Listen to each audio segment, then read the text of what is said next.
Do you have problem with painting rim lights?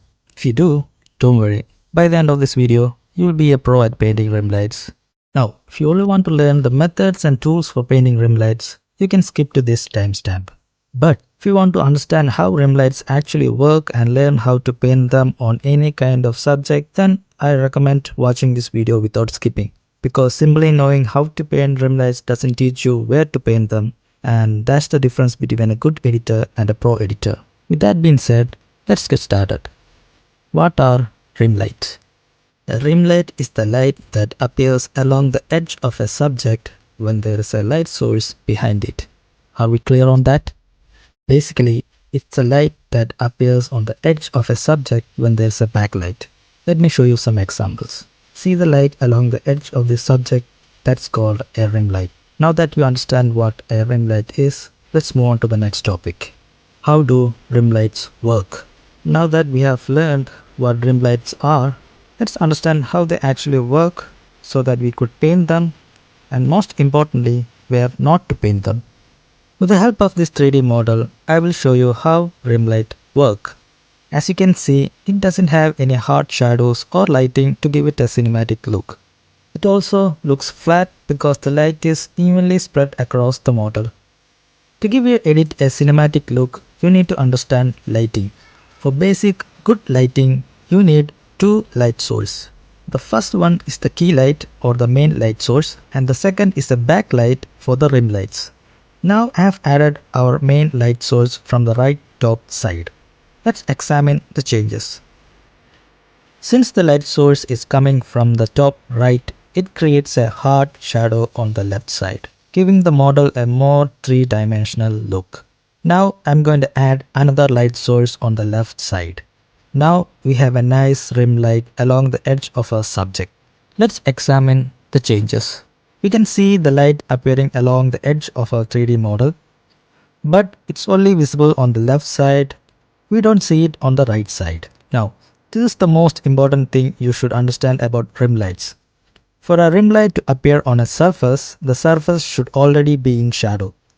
Our main light source created a hard shadow on the left side, and because of that, we get a nice rim light on that side. Now, if we move the rim light to the right side, it doesn't look nearly good as it looks. So, in short, only paint rim lights on the area that are in shadow.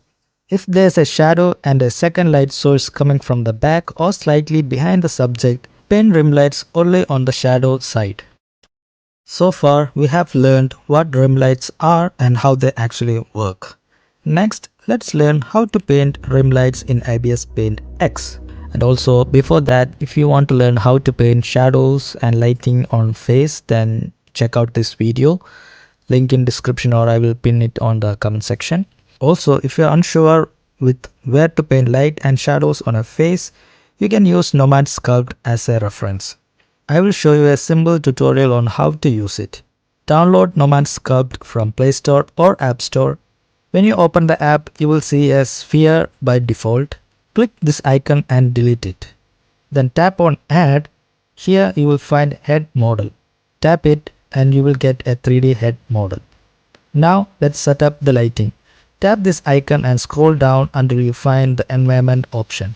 You can explore it as you like, but for now disable it like this. Now our model is completely dark. Go back to the same settings. You will see the option to add light. Tap it and add a light. Now if you drag the arrow, you can move the light in that direction. If you drag the line, you can change the direction the light is pointing. At the bottom, you will see few more options. You can hide or unhide the light. Tap sun and you will see three different types of light source: directional, spot and point. This is what a spotlight looks like. You can drag the orange ball to control the lighting position and use the lines to adjust its direction. Next is point light. Basically, I don't know what this actually does, so figure it out yourself. Next, you can control the light intensity, which adjusts the brightness. You can also choose the color of the light. If you want the control handles to disappear, just tap anywhere outside the model. If you want them back, simply tap on the light again and they will appear, so you can continue making adjustment. That's basically everything you need to know how Nomad Sculpt work. You can use it to understand how light behaves on face. It's incredibly useful for beginners. Now let's learn how to paint rim lights in Ibispaint X. As I said before, you need a shadow area to paint rim lights. So I made the left side our main light source and darkened the right side. Create a new layer and change the blending mode to add. By the way, I'm not going to force you to use only add. Experiment with different blending modes and use whichever looks best for your artwork. For the brush, I'm using a soft edge brush to paint the edges of our subject like this.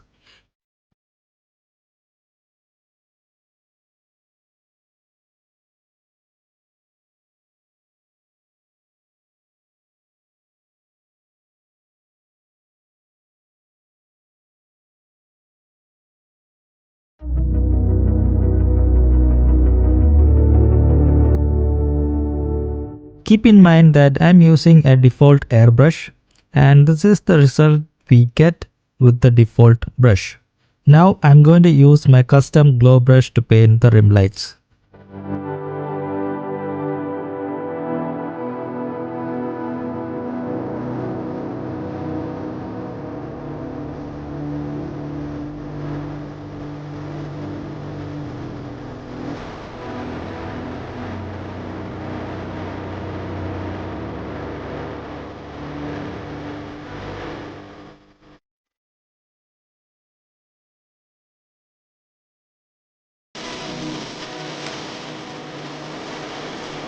You guys can decide which one looks better.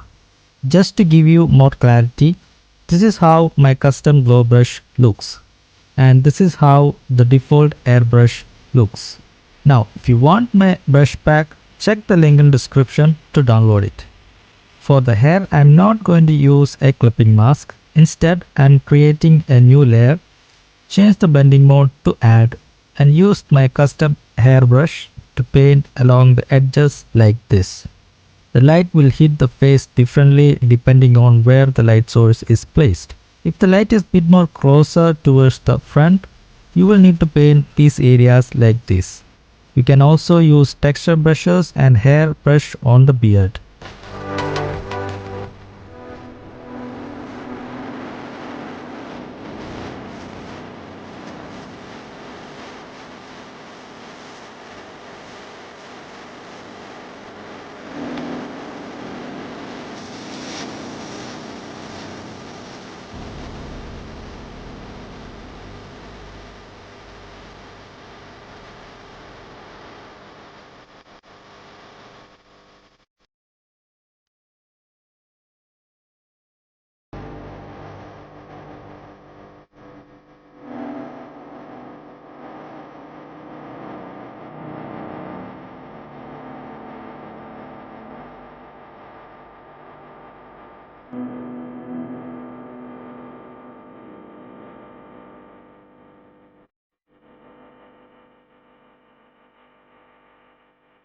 If the light is even closer to the front, paint the light like this. Don't forget to add highlights to the areas where the light hits strongest.